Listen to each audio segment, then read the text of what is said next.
우리는 예수 그리스도를 우리의 주인으로 모셔드리고요. 그분의 뜻대로 살고자 하는 사람들입니다. 이미 이제 새로운 피조물이 된 사람들입니다.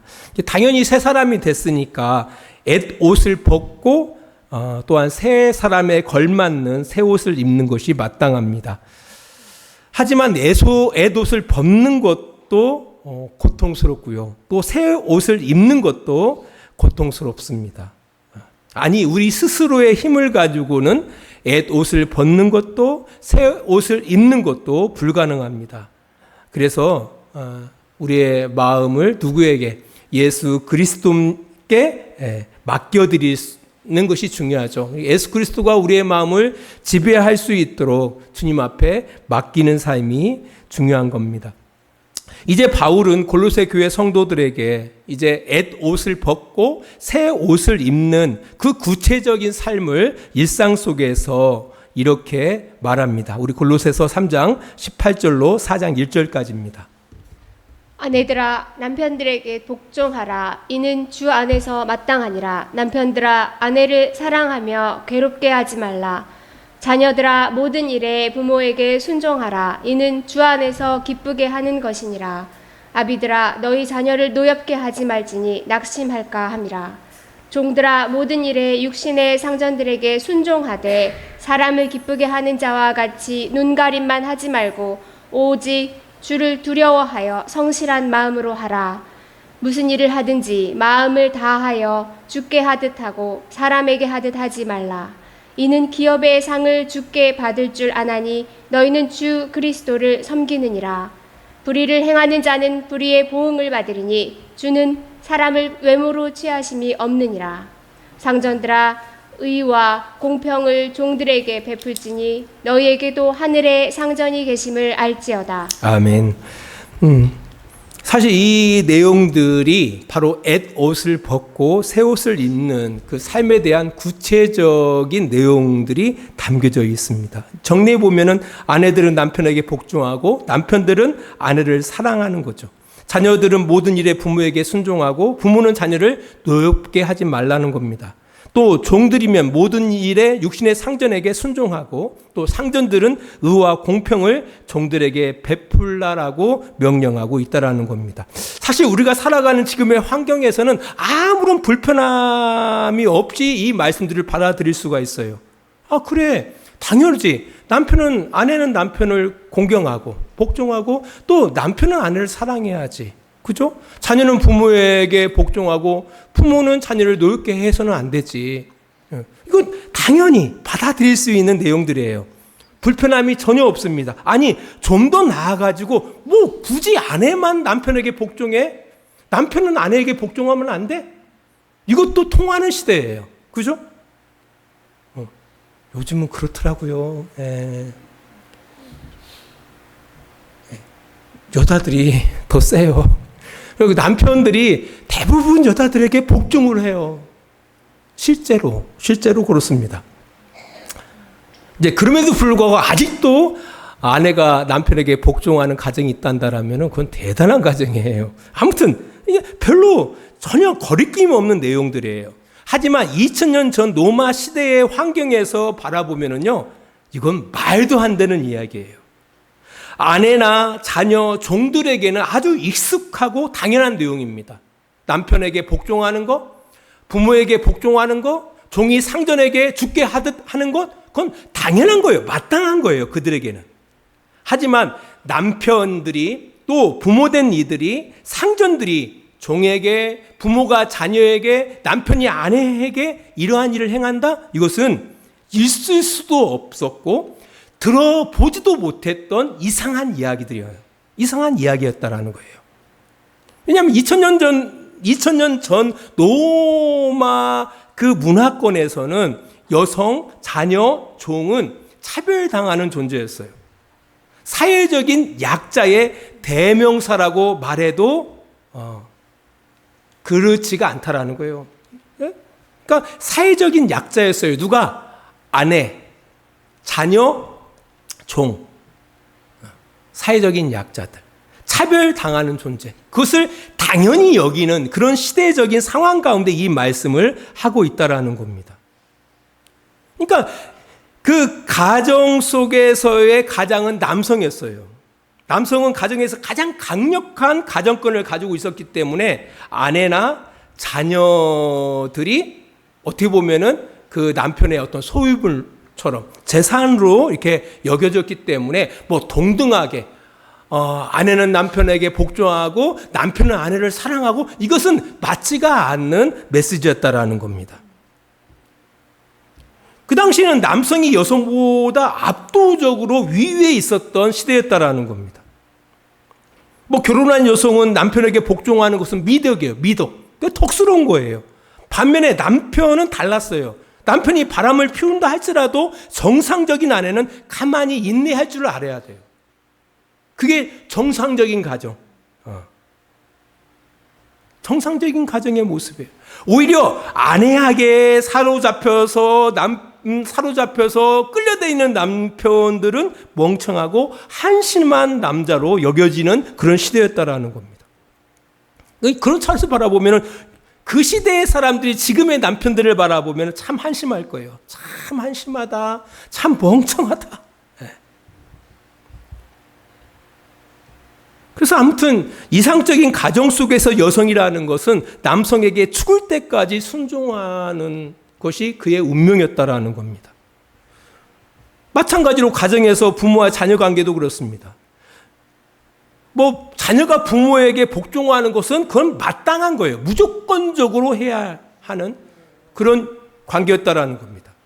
왜냐하면 부모에게는 자녀에 대한 생사 여타권을 갖고 있었어요.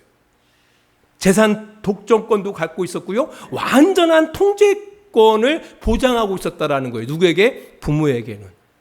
근데 자녀에게는 어떤 권리도 없었다라는 겁니다. 종과 상전의 관계도 그렇습니다. 당시에 노예가 된다라는 것은 모든 면에서 주인에게 전적으로 애속된 소유물이 된다는 것을 의미했다라는 겁니다. 그래서 노예에게는 어떤 권리도 어떤 법적 자격도 없었다라는 겁니다. 노예는 주인의 소유한 동산에 불과했어요. 움직이는 재산에 불과했다라는 겁니다.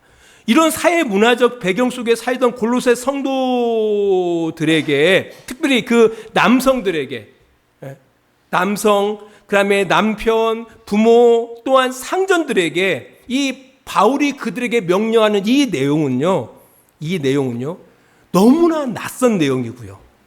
뭐 파격을 넘어서 충격 그 자체였을 거예요.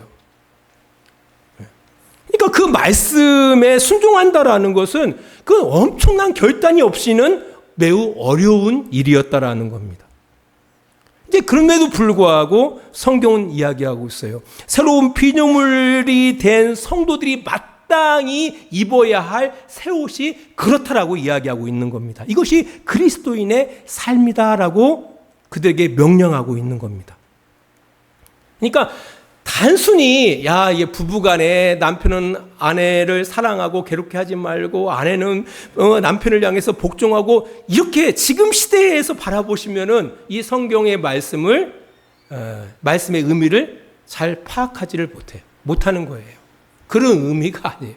그 부부보다 훨씬 강력한 내용들이 이 말씀 가운데 담겨져 있다라는 겁니다. 그러니까 기존의 가치 체제를 거부하지 않고서는 그 새 옷을 입을 수가 없는 거예요.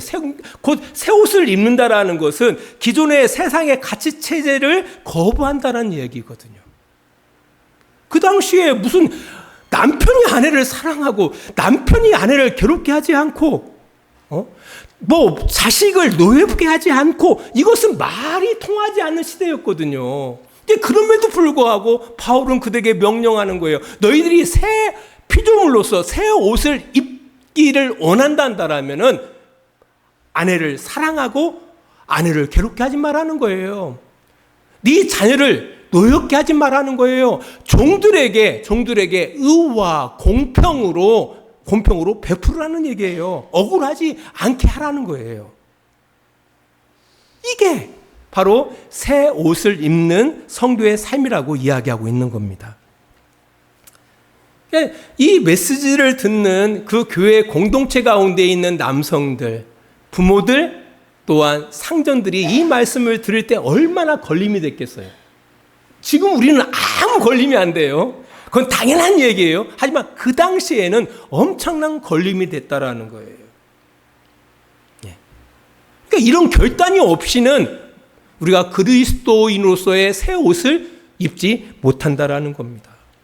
기존의 가치 체제를 거부하지 않고서는 진리 대신 하나님의 가치 체제의 새 옷을 입을 수가 없다라는 겁니다. 근데 이게 중요한 거거든요. 우리 베드로전서 1장 22절, 23절 말씀을 보겠습니다. 너희가 진리를 순종함으로 너희 영혼을 깨끗하게 하여 거짓이 없이 형제를 사랑하기에 이르렀으니 마음으로 뜨겁게 서로 사랑하라.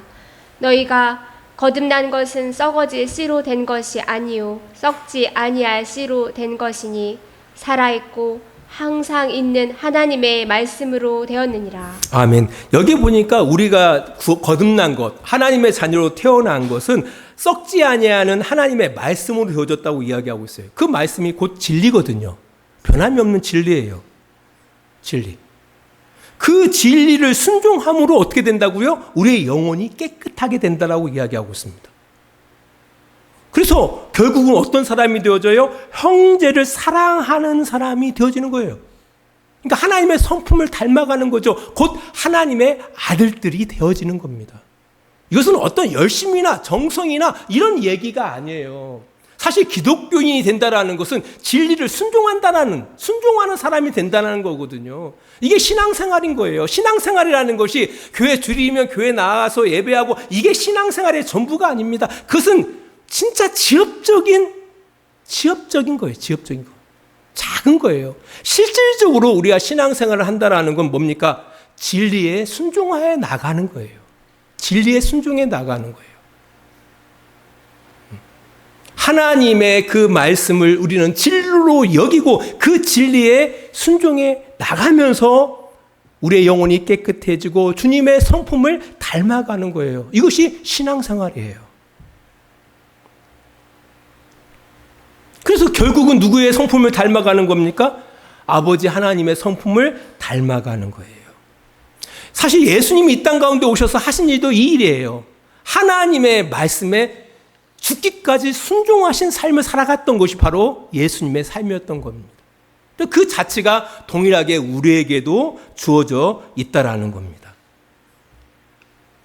특별히 오늘 본문에서 보면은요, 한 가지 진리에 대해서 이야기를 하고 있어요. 그것은 바로 뭐냐면은 하나님은 예모로 사람들을 취하지 않는다라는 거예요. 이 골로새서 3장 25절 말씀 보겠습니다. 불의를 행하는 자는 불의의 보응을 받으리니 주는 사람을 외모로 취하심이 없느니라. 하나님께서는 사람을 예모로 취하지 않는다라는 거예요. 이게 하나님이에요. 하나님의 마음이 그래요. 그게 진리예요. 하나님께서는 사람을 예모로 취하지 않는다라는 거예요. 이런 진리를 기반으로 해가지고 아내는 남편을 복종하고 남편은 아내를 사랑하고 이게 이루어지는 거예요. 이 기반 가운데. 내가 여자로 태어났다는 것 때문에 차별당하지 않아요. 세상은 차별하지만 그 당시 로마가 그 시대를 갖다가 지배하고 있었을 때에는 여성으로 태어난다라는 것은 차별을 안고 태어나는 거거든요. 그렇잖아요. 또 종이 된다라는 것, 노예가 된다는 것도 마찬가지예요. 인권이라는 건 존재하지 않아요. 그 로마 사회에서는. 그 사회 문화 가운데에서는. 하지만 하나님 안에서는 뭡니까? 차별이 없다라는 거예요. 여자로 태어난다고 해가지고 종으로 그가 태어난다 할지라도 결코 차별당하지 않는다라는 겁니다. 차별당하지 않는다라는 거예요. 이 진리를 기반으로 해서 바울이 그들에게 명령하는 거예요. 하나님은 차별하지 않는다. 우리 성도들이 깨달아야 할 그 진리인 거죠. 이 진리에 모든 그리스도인들은 순종해야 한다라는 겁니다. 그래서 남편이 아내에게 복종하고 할 수 있어요. 또 아내가 남편을 사랑할 수도 있어요. 전혀 문제될 것이 없다라는 겁니다. 남편이기 때문에. 이 명절을 바라보니까 가장 불쌍한 사람들은 여자예요. 여전히 아직까지는 여자가 불쌍해요. 가족들 모이면은 정말 그 음식 준비를 해가지고 상 차려요. 다 또 먹고 나면은 그거 다 걷어들여가지고 설거지를 해요. 모든 정리동돈이 남자들의 몫이 아니라 아직까지는 여자들의 몫이더라는 거예요. 얼마나 불공평합니까? 남자들은 좋겠지만 여자들은 명절이 되어지면은 정말 도망가고 싶은 거죠. 지금 우리의 문화권 내에서도 아직까지도 뭐가 존재한다라는 거예요. 차별이 존재하기 때문에 그렇다라는 겁니다. 근데 중요한 것은 하나님은 그걸 기뻐하지 않는다라는 거죠. 하나님은 그걸 기뻐하지 않는다라는 거예요. 여자이기 때문에, 아이이기 때문에, 또한 종이기 때문에 결코 차별받아서는 안 된다라고 바울은 그들에게 이야기하고 있다라는 겁니다. 예. 이제 그럼에도 불구하고 이건 2000년 전의 이야기니까요. 예. 지금 우리 한국 사회를 한번 돌아볼 필요가 있어요. 한국 사회에서도 얼마나 차별하는 문화가 강력하게 진짜 뼛속 깊이 내재되어졌는지 모릅니다. 옛날보다는 훨씬 차별하는 문화가 많이 없어진 것처럼 보이지만, 이제 그럼에도 불구하고 아직도 이 차별이 공공연하게 존재하고 있다라는 겁니다. 지난번 SBS에 어떤 실험 카메라가 있었거든요. 어떤 백인과 동남아인으로 하여금 이제 길거리를 지나게 해요. 그리고 사람들에게 길을 물어봅니다. 이때 그 사람들이 어떻게 어떤 태도를 취하는가에 대한 반응을 보는 거예요. 실험 카메라를 통해서. 참 재밌는 것은 이 한국 사람들이 백인들에게는 아주 친절하게 그 길을 안내해 주더라는 거예요. 반면에 동남아인을 향해서는 불친절하거나 무시하거나 그냥 지나가더라는 거예요. 똑같은 나그네예요. 똑같은 애국 사람이에요. 똑같은 애국 사람인데도 불구하고 그가 백인이냐 아니면 동남아인이냐에 의해 우리 한국 사람들은 차별을 하더라는 거예요. 특별히 한국 사회에게 좀 심하잖아요. 인종, 종교, 학벌, 돈, 애모 이런 등등에 의해서 심각한 차별들이 한국 사회에서 이루어지고 있다라는 겁니다. 근데 더욱 안타까운 것은 우리 하나님을 믿는 사람은 이 진리를 믿고 있잖아요. 어떤 진리? 하나님은 차별하지 않는다라는 진리를 믿고 있잖아요. 근데 그럼에도 불구하고 신앙인들이 참으로 그 차별에 앞장서고 있다라는 겁니다. 차별에 앞장서고 있어요. 종교라는 그래서 이슬람권에서 왔다는 이유 하나만으로 그를 갖다가 꼭 괴물 보듯이 그렇게 한다라는 겁니다. 어디가? 교회들이 그러더라는 겁니다. 그래서 사회적인 약자들을 향해서도 전혀 배려라는 것이 보이지가 않는다라는 겁니다. 분명 우리 성도들은 진리 되신 하나님을 믿고 그분의 말씀에 따라 살아가는 사람들인데 하나님은 차별을 기뻐하지 않을 뿐만 아니라 그걸 갖다가 아주 괘씸한 것으로 하나님을 여기시는데도 불구하고 그걸 불의한 것으로 여기심에도 불구하고 정작 그 하나님의 진리를 따라 살아가야 할 우리 성도들이 교회들이 전혀 그렇지 못하다라는 거예요. 우리는 기억해야 한다라는 겁니다. 기독교인이 된다라는 것. 우리가 새로운 피조물로서 새 옷을 입는다라는 것은 진리 되신 하나님의 말씀을 실천한다라는 것이 전제로 깔려져 있다라는 겁니다. 그러니까 우리가 새 옷을 벗는다라는 게 그런 의미다. 새 옷을 입는다라는 것이 그런 의미입니다. 이게 결코 쉽지 않은 일이다. 진리를 알고 진리를 행하느냐의 문제이기 때문에 이게 결코 쉽지 않습니다. 이제 그런 차원에서 우리가 이 새 옷을 입는다라는 게 그러니까 이게 우리 성도들 가운데 보면 그냥 교회 나와서 대충 헌금하면서 이렇게 신앙생활 하다가 죽을 때 천국 가면 되는 것이지 목사님 이렇게 기독교적인 어떤 세계관, 기독교적인 가치관 이런 게 뭐가 중요해라고 이야기하겠지만 전혀 진짜 중요해요, 그것이. 우리가 이 세상을 어떻게 바라보고 어떻게 살아갈 것인가. 이 세상을 어떻게 바라볼 것인가. 또 하나님은 이 세상을 향하여 우리에게 무엇을 기뻐하시고 있는가. 어떻게 살아가기를 원하시고 있는가를 아는 것은 그만큼 중요하다라는 거예요. 왜냐하면 옷을 우리가 알 때 비로소 옷을 벗을 수가 있는 거고요. 또 새 옷을 입을 수 있기 때문에 그렇다라는 겁니다. 기대하기는 우리 주양교 성도들이 비단 그 가정 속에서의 남성과 여성의 이 역할을 넘어서 진리를 알고 진리를 실천하는 귀한 성도들이 되어지기를 바랍니다. 아무튼 그럼 우리가 어떻게 살 것이냐. 아무튼 이 내용 속에서 골로새서 3장 23절 24절 말씀을 보겠습니다. 무슨 일을 하든지 마음을 다하여 주께 하듯 하고 사람에게 하듯 하지 말라. 이는 기업의 상을 주께 받을 줄 아나니 너희는 주 그리스도를 섬기느니라. 아멘. 여기 보니까 특별히 이제 우리가 가정 속에서 또한 우리의 직장이나 이런 공동체 속에서 우리가 차별하지 않고 살아가야 할 텐데요. 차별하지 않고 어떻게 살 것이냐라고 할 때 어떤 마음을 가지고 무슨 일을 하든지 마음을 다하여 누구께 주께 하듯 하라는 겁니다. 주께 하듯 하라. 주께. 주님께 하듯 사람들을 섬기라는 거예요. 주님께 하듯.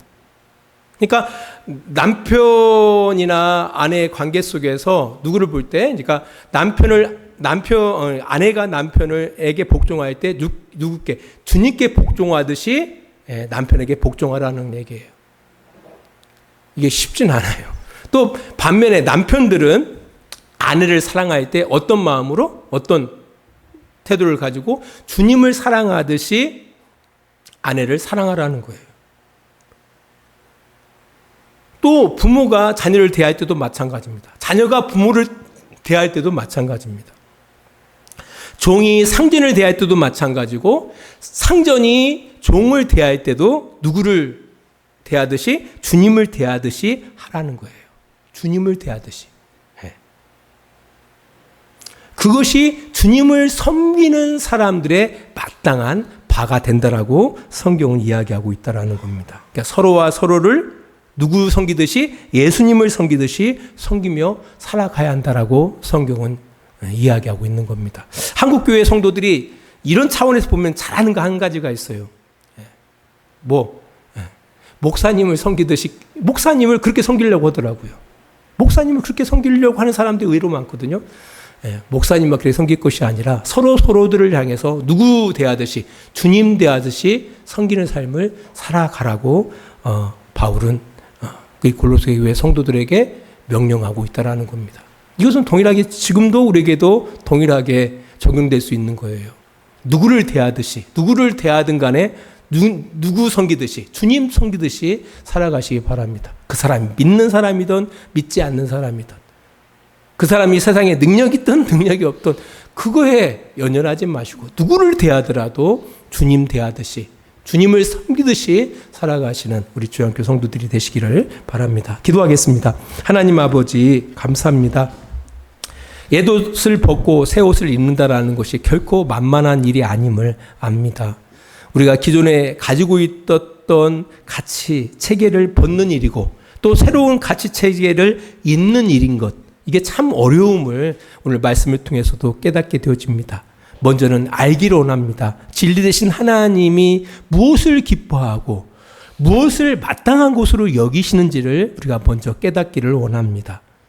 그리고 깨닫고 마땅히 벗어야 할 것들을 벗고 새 것들을 입는 그런 노력들이 우리 안에 있기를 원합니다. 특별히 사람들과의 그 관계 속에서 우리가 차별하지 않고 애물을 보시지 않는 하나님을 본받아 차별하지 않고 그 한 사람 한 사람들을 대할 때에 종교를 떠나 인종을 떠나 또한 그 사람의 능력 유무를 떠나서 주님 섬기듯이 주님 대하듯이 대하고 섬기고 사랑하는 복된 우리 주양교회 성도들이 되어질 수 있도록 주님 인도하여 주시옵소서. 이제는 우리의 주인 되신 우리 아버지 하나님의 그 크신 사랑하심과 예수 그리스도의 십자가의 은혜하심과 성령의 감화와 감동과 지키시고 인도하심이 오늘도 시간을 구별하여 주님의 뜻 가운데 살아가고자 작정하고 헌신하는 귀한 성도들의 머리 위에와 그들의 가정과 직장과 사업장 위에 하나님의 은혜와 사랑이 늘 함께해 주시기를 간절히 축원하옵나이다. 아멘.